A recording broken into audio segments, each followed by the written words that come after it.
Welcome back to Live With, brought to you by Species Nutrition. I'm Dave Palumbo, and today's guest is our Dallas Europa 212 Men's Pro Champ, back in the winner's circle, Hidetada Yamagishi. Welcome back to the show. Thank you, Dave. It's been a while. Wow, you were shredded this past weekend. Unbelievable. Yeah. I mean, conditioning was my focus this time, so we brought things right this time, and the most important thing was we qualified Olympia. That was our plan, and we did it. That's good. That was good. How many Olympias have you qualified for now? How many years have you done the Olympia? I've done 8, so this is gonna be a 9th. Wow, most guys will never see one Olympia. You've seen 9 now, and you'll probably see a bunch more in the future. Now, you kind of toyed with the idea of going back to the open class a little bit last year. What made you? I mean, you won the Arnold in 2016 at 212. Why did you decide to move back up to the open and try that again? Because I always liked the physique. I was in open, and another reason was Miros was back in the States, so I really wanted to, go back training with Miros, so that was my roots. That was my, Gotcha. that was my where I came from. So that was my goal, and we did it pretty good. And he transformed my physique to the open again, and we are really happy, the result. But this time, I just wanted to come back to 212, and like I said, our goal was to qualify for the Mr. Olympia 2019. We did exactly what we wanted. Did you go back to 212 because you felt that you can do very well at 212? Obviously, now the Olympia title is vacant, obviously. Here's an opportunity for you to maybe, challenge for that title. Right. Then, as you all know, already, Flex is going to open class. So title is open. So I think I come back right timing, and this year it's gonna be battle. It's gonna be very interesting, sure. And I'm glad I'm back in a winning circle. Yeah. Now I got to tell you, you looked amazing. Your physique was as shredded as maybe I've ever seen it before. Your glutes were ridiculous. Your abs were sharp. Your symmetry was good. But you look like you went through a war. You look like it was a lot of work for you to get into shape. Did you feel like this really this contest prep really was tiring to you? Actually, it was one of the easiest prep for me. And really, yeah, people surprised because how I looked. It looked like I suffered a lot. Yeah. This time, I last year, going back last year, I had a shoulder surgery, and to be honest, I had some moment I didn't really have, like a motivation. So I didn't really train hard. I was training, but didn't really train hard, and I didn't eat enough. That was the most important part. I went down to almost like 200 pounds, so I lost 30 pounds very easy because I was eating only 1 or 2 meals a day a couple months. Mm-hmm. So by the time I started prep, which was April, I was smaller, but I was already lean. So this time I was, instead of trying to lose weight, I was trying to gain weight toward to the show. So that was the reason that this prep made it so easy, because I was eating. I need to increase my calorie to put on some muscle. Then I started April 1st of this prep, and so which means I wasn't even prepping in 3 months. I was probably two months and 1 week. Wow. Then I went, I was in shape. So this was my first time, coming from little smaller to, gaining weight, gaining muscle toward the show. So it was interesting, and I found it, much easier than losing some extra fat. Well, also it made it easier for you to make weight. You were only 205 on stage. This is probably the lightest you've ever been, right? Yeah, I was 205 on the stage, and when I started prep, I was probably like close to 200 or a little less probably. Wow. So I gained weight. Yeah. Well, but it was also easy because you didn't have to try to suck down and make weight, which usually always screws your physique up, right? Right. So, whole prep was easy, and the training, I was training with my training partner Joe Tong. He's another IFBB pro, Yeah. and he's 55. He's an older guy too. I'm 45, so we were talking. We can't do too much anymore.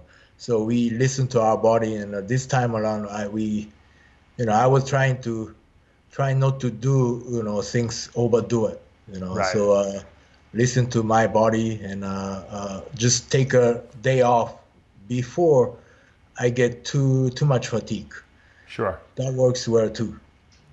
You were listening to what the signals your body was sending you, and I think that's smart because I think when you get over a certain age, especially over 40. Your body doesn't recover as quickly. But on the good note, it doesn't seem like you need as much stimulation to kind of keep your muscle either when you're older, right? Yeah, I found it too.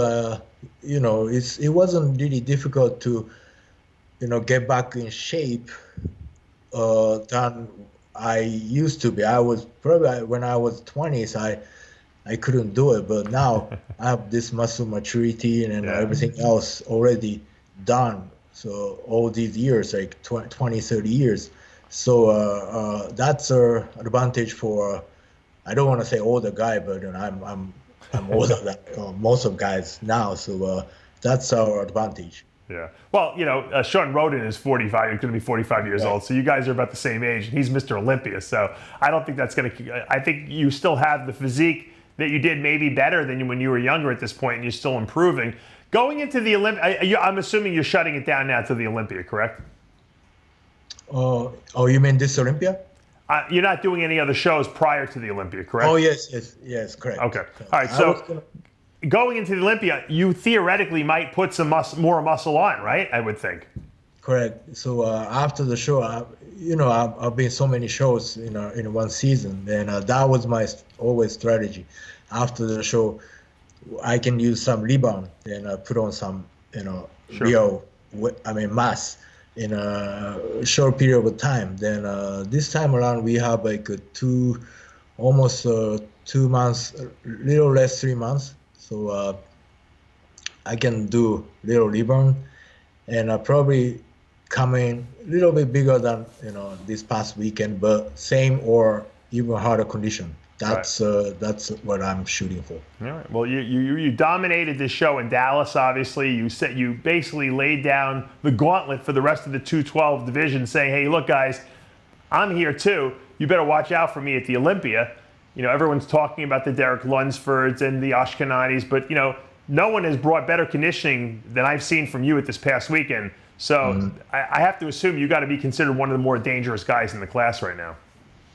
Yeah, guys are, there are so many good talent now in 212 class, and we have some veteran like me or Dave Henley or, Tank. Some other guys being long time, or Sami, they are coming back to Olympia. It's very exciting, all the guy and the new guys all mixed together and battle with Olympia. That'll be really fun. Now, did you do anything different to bring a level of conditioning that we saw here in Dallas than you did in the past? Because it looks like you were, dry, ridiculously hard. Did you do? I know you train with Iris sometimes at the gym. Was Iris putting you through those 3-hour cardio sessions, or what was going on over there? Like I said, I try not to overdo things. So cardio, the most I did this time 40 minutes only. All right, that's not bad. Yeah, because I was already lean, like I said, and training wise, yes, I pick from 10-time Mr. Olympia knowledge. I did lots of exercise. I can't tell you right here, but yeah. Do you guys train together? No, I train with Joe the Okay. daytime. So we don't train together, but she always give me some, knowledge, and I pick everything else from her. So that showed my glutes and hammies condition this time. Right.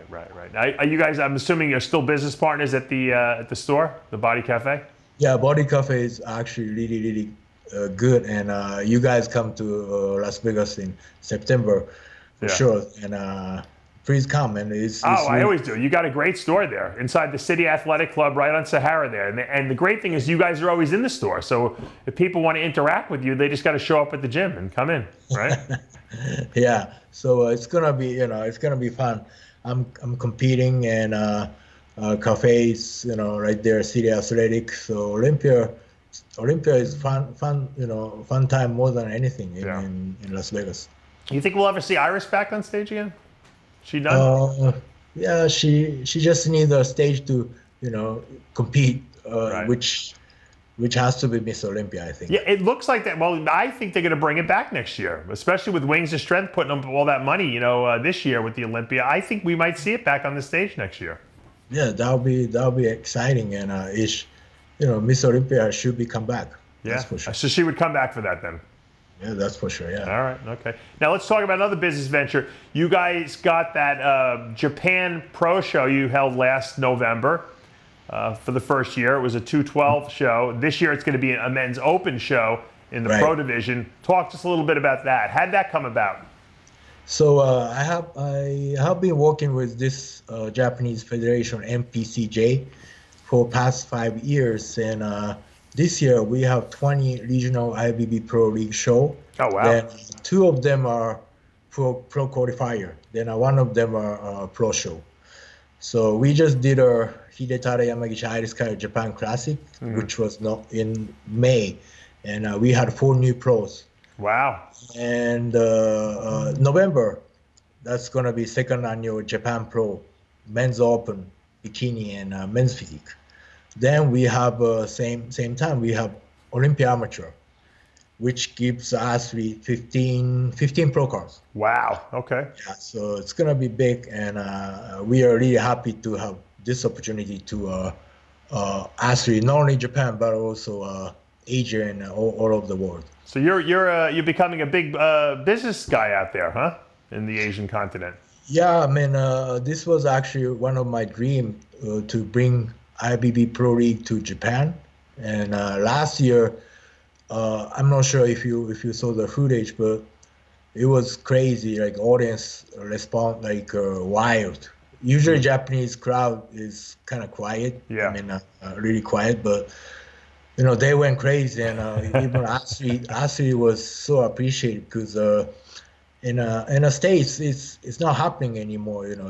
Maybe Olympia Arnold's different, but like regular show, you don't really get that kind of attention, anymore, because there are so many IB pros. It's not really special anymore. Right.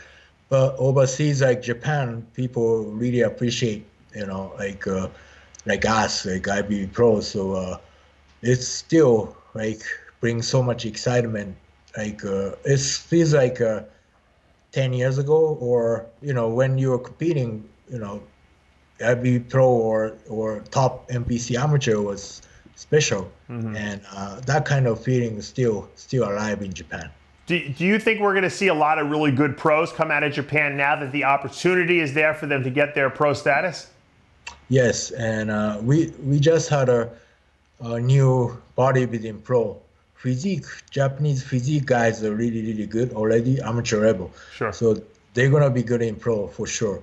But after me, 15 years, there are no Japanese pro bodybuilder from there. Why is that? But we just had it. Oh, you have one. Now, why there was no opportunities to get a pro card, or there just wasn't the talent there? What was the problem? We didn't have opportunity to be a pro like states. We didn't really have a system. So now we have like this system from IBB Pro League. So it's clear, if you win this pro qualifier, you can be pro. That's that's crystal clear. So that's good for them. That's awesome. How many competitors are you looking at some of these pro qualifiers that are competing in all the categories? Last year we have a pro qualifier at the same time as Japan Pro. We have 500 competitors. Wow. Oh, that's a lot of people, Hide. Wow. So Good for we you. expect even more because this time is Olympia amateur. That's awesome. More categories. That's awesome. And I see you're still working with Gaspari. You've had a contract with him for what, over 10 years now, right? Yeah, 10 years.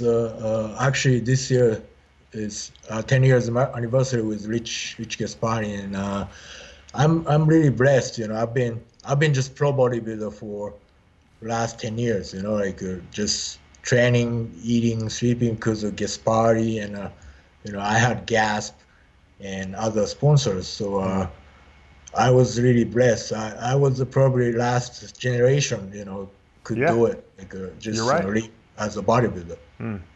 Yeah, you know, you're lucky. Like you said, you have sponsors that kind of stuck with you, and then we don't see that anymore. And you're, once again, I think it's because you're a guy that always consistently, you know, does well, not only in competition, but you show up at all your appearances. You'll fly anywhere in the world that they want to send you. You have that international connection. So you make yourself valuable in that sense. And I think a lot of bodybuilders today don't take that serious. They don't understand that you have to create a value for yourself for the company to want to hire you. Everyone thinks people can just throw money at them, and they don't want to do anything for it. Exactly. Like back then, a supplement industry prime, it was kind of, you know, like this company, that company throw away money, and you know, one company has like 10 top athletes, but you know, see, they just drop everyone one day. So you know, you're right. Yeah, you're exactly right. Well, congratulations once again, not only on the win this past weekend and the qualification for the Olympia, but also obviously with the all the Japanese pro shows and the pro qualifiers you're doing over there. You're obviously making bodybuilding a business for yourself, and you're creating a future. And I love to see people succeed in our industry. Thank you, Dave. I will see you in Las Vegas, right? Yeah, yeah, absolutely. And you'll be vying for that open, vacated 212 Olympia title. Will Hidetada Yamagishi be the next Mr. Olympia? We'll find out in September. For now, though, we're out of time. Until next week, I'm Dave Palumbo, and we'll see you next time.